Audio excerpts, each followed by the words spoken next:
سلام زخبركم تخاتلتي نادا channel كمي كنيهم نايلوم مدبي بمهنات حدش عمد اب ولقاون فاينانساون عبيد زتوكره نعانا نتوم اب سدت بزاطن حلافنتن تخبيبنا نبر زلنا سبات زتقم يزبلكو استراتيجي وي مدب حيزلكم مزيلو نزا مدب كسرح زتابعني كأن مهنات سان اخل حبريتان حيال زخونه كومنيتن بزحات سبات اب غعزو سدت انفتهم كسحتون نتز نبرو لهاجر نملمادو كشغرون اب قمت مبتاوي مبزحتنا ابتناي نمنبر طراي زتوكره مصاوريا تقرقرنا بتجها تابرتعنا نسرح مو كاب اوتوتنا نابتي سماي تسقيل وزولو غزاخراي مورجيج انشورانس اسبيزا ماي ليتشي كومون انترنت نخفلنا ابعاد نزلو سدرانان مقربنا ندحجزنا نعنان مصاينا زخون كي حزنا كاب عمتنا بعمت كنسغاغر صنحنا لنا እዚ ዑደት እዚ ድማ ንባንክ አካውንትና ጥራይ ዘይኮነስ ንመንፈስና ውን ከይተረፈ የዳኽሙ ከም ዘሎ ንፈልዶ ሎሚ ነዚ ዝነበርናዮን ንነብሮ ዘለናን ተመሳሳሊ ህይወት ከጉልሕ ደይኮንኩ መጽየስ ካብ ሎሚ ንድሓር ንዘሎ ህይወትና ብኸመይ ካብ ዝመጻወልያ ወፂና ናይ መጻኢት ነብስና ንኸተመዝግነና ዝገብሩ ሚላታት 15 ደቂቕ ኣብ ዘይመልእ ግዜያት ናብኹም ከብሉየ እዛ ቪድዮ ክሳብ መወዳእታት ጽኒልኩም ተሰሚዕኹማ ርግጸኛ እየ ኣብ 2026 ዓመተ ምህረት ናይ እምሮኹም ሰላም ትረኽብሉ ናይ ፋይናንስ ናጽነት ትጭብጥሉ ሓሳብ ክህልወኩም እዩ ነቶም ነዛ ቪድዮ ገና ዘይበጽሐቶም ዘላይ ሕዋትና ከዓ ሼር ብምግባር ካብዛ ቪድዮ ገለ ነገር እንተኸሰቡ ምዝዳድ ኣይንረስዕ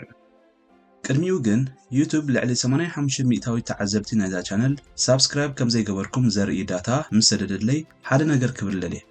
ኩሉ ኣብዛ ቻነል ዝዝርግሑ መደባት ንሕብረተሰብና ዝጠቅም ከም ምዃኑ መጠን እዛ ቻነል ነዊሕ ክትቅጽልን ዩቲዩብ ድማ ኣገዳስነታት ተረድዩ ናብ ካልኦት ክትበጽሕ ክገብር እንተኾይኑ ናትኩም ተሳታፍነት ኣዝዩ ከገድሰኒ ንሱ ከዓ ሳብስክራይብ ከምኡን ላይክ ምግባር ጥራይ ኮይኑ ኣነ ድማ ካብዚ ዝገብሮ ዘለኹ ንላዕሊ ሪሰርች ገይረ ጽጹይ ሓበሬታ ናባኹም ከብሎ ሞራል ስለ ዝኾነኒ ንትገብሩለይ ደገፍ ኣቐዲመና መስገንኩ ናብዛ መደብ ንመለስ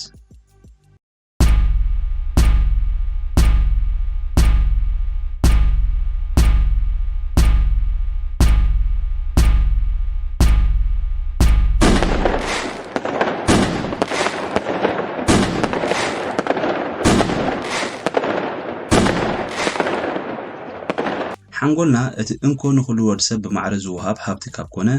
ንነዊሕ ግዜ ብቑዕ ኮይኑ ከገልግልና ምስ እንደሊ ብቐሊሉ እቲ ንሪኦ ንሰምዖን ልክዕ ከም ቆልዓ መደብ ምስ ነውፀሉ ጥራይ እዩ እዚ ሕጂ ንነብሮ ዘለና ናብራ ድምር ውፅኢት ናይ ሕሉፍ ውሳነታትና ካብ ኮኑ እምበኣር እዚ ሕጂ ንገብሮ ዘበለ ኩሉ ኣብ መጻኢ ዋጋ ከይኽፍለና እቲ ስትራቴጂ ወይ መደብና ንሕድሶ ብኸመይ ንዝብል ሕቶ ናይ ክልተ ኣብ ካናዳ ዝነብሩ ሳሙኤልን ሳራን ዝበሃሉ ሰባት ከም ኣብነት ምስ ንርኢ ሳሙኤል ኣብ ከተማ ካልጋሪ ካናዳ ዝነብር ሰሙናዊ ክሳብ 60 ሰዓታት እናሰርሐ ደሓን ኣታው ዘለዎ ሰብ እዩ ኣብ መንጎ ስራሕ ዘሎ ናይ ዕረፍቲ ግዜያትን ድሕሪ ስራሕ ኣብ ቤቱ ኮይኑ ዝሕልፎ ሰዓታትን ብዘይ ምቁራጽ ኣብ ማሕበራዊ ሚድያታት እዩ ዘጥፎ ነብሱ ድማ ምስቶም ኣብኡ ዝርኦም ሰባት እናወዳደረ ይሳቐን ዕጋበት ዘይብሉ ናብራ ይነብር ነበረ ኣብ ቲክቶክ ብዝርኦም ናይ ፖለቲካ ክትዕ ከይተረፈ ኣብ ስምዒት ይኣቱን ብተደጋጋሚ የንጸርጽርን የማርር ነበረ ነቲ ዝረኽቦ ዝነበረ ደሞዝ ድማ ብዘይ መደብ ከይተረድኦ ይሕንሽሾን ይውደኦን እሞ ኣብ ህይወቱ ዕጋበት ይስእን በአንጻሩ ሳራ ተመሳሳሊ 60 ሰዓታት ኣብ ሰሙን እናሰርሐት ኣብ ውልቃውን ፋይናንሳውን ዕቤት እንዳርኣየት ብህይወታ ዕግብቲ ነበረት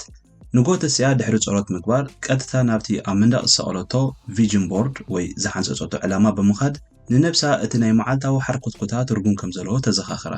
ብዘይካዚ ኣብ ማሕበራዊ ሚድያ ትጥፎ ግዜ ኣዝዩ ድሩት እዩ እተን ትጥቀመለን ግዜያት ድማ ንሓንጎላ ዝጠቕሙ ብኣወንታዊ ትሕዝቶ ዝተመልኡ ማሃርትና ዘናጋዕቲ መደባት ጥራይ ትርኢ ኮታስ ከምቲ ልዕሊለ ዝጠቐስክዎ ሓንጎላ እንታይ ትዕንግሎ ትፈልጥ ስለዝኾነ ከዓ ደሞዝ ኣብ ዝተዋህበትሉ መዓልቲ ብኣግባቡ ኣኣቦቱ ብኣፍልጦ ተውዕሎ ኣብዚ ግዜ እዚ ከም ማሕበራዊ ሚድያ ገይሩ ንባህልን ልምድን ሕብረተሰብ ከምኡ እውን ናይ እምሮ ወዲሰብ ዝተቆፃፀረ የለን ክበሃል ይከኣል እቶም ነዚ ኢንዳስትሪ ዝተቆፃፀሩ ሰባት ድማ እቶም ዝሓየሉ ሰባት ኮይኖም ንዓለምና ካብ ደቃይቕ ናብ ደቃይቕ እናቀያየሩ ብዛዕባ እንታይ ክትሓስብ ከም ዘለዋ ዝመርሑ ኮይኖም ኣለዉ መዓልታዊ ሓድሽ ነገር እንተወሓደ ን15 ደቃይቕ ብዛዕባ ኢኮኖሚ ቴክኖሎጂ ፋይናንስ ወይ እውን ሓድሽ ሞያ ከተነበብ ምኽኣል ኣብ መጻኢ ንዝፍጠሩ ለውጥታት ናይ ዓለም ተሳታፍነትካ ከም ርግጋጽ ምዃኑ ተገንዚብና ካብዛ ሓዳሽ ዓመት ምጅማር የድሊ ብዘይካዚ ነብስና ምስ ካልኦት ኣብ ማሕበራዊ ሚድያ ዝረኣናዮም ገጸ ባህሪ ምውድታር እቲ ዝዓበየ ንፍጽሞ ዘለና ጌጋ እዩ ከምቲ ዶክተር ጆርዳን ፒተርሰን ኣብ መጽሓፉ ዝጸሓፎ ዘብለጭልጭ ክፋል ናይ ሓደ ሰብ ርኢኻ ብህይወቱ ክትቀንዕ ወይ ድማ ንዕኡ ክትመስል ምፍታን ኣዝዩ ሓደገኛ እዩ ምክንያቱ እቲ ትምነዮ ዘለኻ ህይወት ድሕሪ ካሜራ ዘሎ ሓቂ እንታይ ይመስል ስለ ዘይትሪዮ ነብስና ምስ ሕሉፍና እምበር ምስ ናይ ሕጂ ካልእ ሰብ ከነወዳድራ ይብልናን ይብል እቲ ቀጽልና ክነተግብሮ ዘለና ውጥን ንዕብየት ፋይናንሳዊ ንቕሓት ዝምልከት እዩ። ነበርቲ ካናዳ እንተኾንኩም ኣብ ዝሓለፈ ሰሙናት ዘቕረብክወን ክልተ ንታክስ ከምኡውን ሴቪንግ አካውንት ዝምልከታ መደባት ርኢኹም ክትኮኑ ተስፋ ገበር። ድሮ ኣብ ዝሓዳስ ዓመት መንግስቲ ካናዳ ሓድሽ ባይታ ወይ ሩም ኣብ TFSA አካውንት ናይ $7,000 መጠን ገንዘብ ከነእቱ ዕድል ከፊትልና ኣሎ። ናትና ስራሕ ኣብቲ ውሽጢ አካውንት ዝተፈላለዩ ወፍርታት ምግባር ጥራሕ እዩ። ኩሉ ካብቲ ወፍሪ ዝርከብ ረብሓታት ድማ ካብ ግብሪ ነፃ ከም ምዃኑ መጠን ካብቲ ኩሉ ዝኣክብናይ ገንዘብ ኣብ ባንኪ ኣሚጥና ዓመታዊ ብዘዋበ ገንዘብ ምኽንያት ካብ 3 ክሳብ 4 ሚእታዊት ዋግኡ ዝጎድለና ከምቲ ልዕሊ ኢሉ ዝጠቐስኩ ኣገባብ ጌርና ዕድላትና ብኣግባቡ ንጠቀመሉ። ልክዕዩ ወጻኢታት ናይ ናብራና ሸፊና ንዓዲ ዘለዎ ቤተሰብናን መቕረብናን ሓጊዝና ንወፍሪ ዝኾን ገንዘብ ክሓፅረና ይኽእል እዩ። ካብዚ ዓመት እዚኣ ጀሚርና ግን ዝኾነ ይኹን ዕዳ ዘይምስካም ኣብ ነብስና ለውጢ ነምፅአሉ ነገር ከም ትምህርቲ ወይ ንስራሕ እንተዘይኮይኑ ንዘብለጭልጩ ነገራት ክትብል ብልቓሕ ምዕዳግ ጠጠው ምባል ከልየና እዩ። ንሰባት ክንብል ዘይደለናዮ ንብረት ምግዛእ ኣቋሪፅና ካብቲ ንረኽቦ ኣታዊ ቀዳምነት ንነብስና ክንከፍላ ከም ዘለና መደብ ነውፅእ። እቲ ኣከፋፍላ ግን ኣብ ከተማ ኬድካ ክቡር ክዳውንትን ጫማን ወይም ድማ ናይ ልቓሕ ሞባይል መኪና እንደይኮነስ ንዝመፅእ 10 ክሳብ 20 ዓመት ዘሎ ግዜያት ኮፍ ኣቢሉ ከብልዓና ዝኽእል ወፍሪ ምግባር እዩ። ኣብ ናይ መጻኢ ህይወትና ውሕስነት ክስማዓና ምግባር። እተ ናይ መጀመርያ 3 ኣዋርሕ ነፍሲ ወከፍ ሓድሽ ዓመት ንግብሪ መንግስቲ ዝምልከት ዕላላትን ሓሳባትን ክንለዋወጥ ንርኢ ኢና። ገሌና ክፈሉ ከይንበሃል ገሌና ድማ ተመላሽ ኣለኩም ኢሎም ደብዳቤ ክሰዱልና ክንጽበ ግዜና ከም ነሕልፎ ዝፍለጥ እዩ። ኮይኑ ግን ቅድሚ ናብ በዓል ሞያ ኣካውንቲን ምኻድና ብወገንና ክንዳለወሎም ዝግቡና ነገራት ከም ዘለዉ ምግንዛብ የድሊ። ኩሉ ዝገበርናዮ ወጻኢታት ዘርኢ ረሲት ወይ ምርትዖታት ኣኪብና ክንድምሮምን ካብቲ ዝረኸብናዮ ዓመታዊ እቶት ኣጉዲልና ብመሰረት ኣብ ዝሓለፈ መደባተይ ዘቕረብኩልኩም ናይ ካናዳ ታክስ ሕግታት ዝመፀና ገምገም ናይ ግብሪ መጠን ክንፈልጥ ንኽእል ኢና። ብዘይካዚ ካብ መንግስቲ ዝምለስ ገንዘብ ምስ ንረክብ ተቐዳዲምና መገያየፂ ነገራት ካብ ምዕዳግ ንህፁፅ ጉዳይ ኢልና ኣብ ነቐምጠሉ ልዑል ወለድ ዝህብ ኣካውንት ክነእትዎ የድሊ። እቶም ልዑል ወለድ ዘለዎ ኣካውንት ዘይንጥቀም ድማ ናብቲ ናይ ወፍሪ ኣካውንትና ክነሕውሶ ንኽእል ኢና። እስኪ ሓንሳብ ጠጠው ኢልና ኣብ 2025 መዲብናዮ ዝነበርና ግን ከኣ ዘይገበርናዮ ነገር እንተሎ ንዘክር።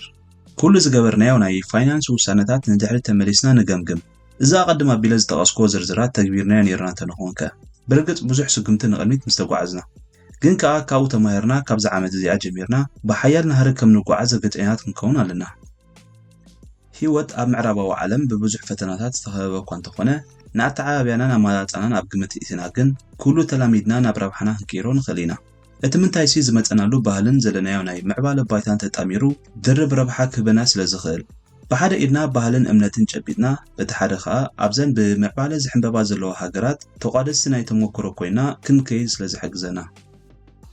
2026 ዓመተ ምህረት ድማ ዘይከምተን ዝሓለፈ ዓመታት ብኸንቱ ዝባኸን ግዜ ኣወጊድና ኣብ ጥዕናናን ውልቃዊ ዕብየትናን ኣተኲርና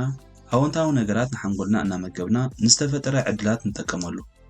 ቤተሰብና የዕሩኽትና መሳርሕትና ወይ መማህርትና ከይብሉን እናብልና ካብ ንደልዮን ንሓልሞም ነገራት ከይንተረፍ ንጠንቀቕ። ካብ ዘይምፍታን ፈቲና ክንወድቕ ኣጸቢቖም ዝሓይሽ ተገንዚብና ኣብ ኩሉ ዕድላት ኢድና ንሓውስ። ዝኽበርኩም ተኸታተልቲ ናይዛ ቻነል ክሳብ ዛ ደቂቕ እዚኣ ጽን ኢልኩም ክትሰምዑንን ተጸኒሕኩም እንቋዕ ሓጎሰኩም። ነብስኹም ገዚእኹም ንዕብየትን ለውጥን ከም ዝተበገዝኩም ዘርኢ ሓደ ለውጢ እዩ። ኣነ እውን ብዝከኣለኒ ንሕብረተሰብና ከንቂሕ እዩ ዝበልክዎ ትሕዝቶ ኣብዛ ቻነል ከም ዝርጋሕ ዓዲ ኣይክውዕልኒ። ከም ዝፍለጥ መደባት ናይዛ ቻነል ንነዊሕ ዝዓለመ ዝተፈላለየ ኣስተምህሮ ብዛዕባ ወፍርን ታሪክ ህይወት ኣብነታውያን ዕዉታት ሰባትን ዘተኮረ ኮይኑ ብፍላይ ምስ ወፍሪ ኣብ ስቶክ፣ ክሪፕቶ ከምኡ ሪል ስቴት ማርኬት ተገዳስነት ዘለኩም ሰባት ተተሓሒዝና ንዓብየሉ ፕሮግራም ኣብ ምድላው ስለ ዝርከብ ቤተሰብ ናይዛ ቻነል ኮንኩም ክትጸንሑ ይምሕፀን። እምበር ከስ ንሎሚ ብምኽንያት ሓድሽ ዓመት ዝነበረ ትሕዝቶይ ነዚ ይመስል ነይሩ። ክሳብ ዛ ደቂቕ እዚኣ ሓሳበይ ክትሰምዑ ዝጸናሕኩም ኩልኹም ካብ ልቢ እናመሰገንኩ ኣብ ዝቕጽል መደብ ብሰላም ክሳብ ንራኸብ ብሩኽ ክኾነልኩም እናተመነኹ ደጊመ ደጋጊመ ርሑስ ቅንያት ሓድሽ ዓመትን ልደትን ክኾነልኩም ይምነ።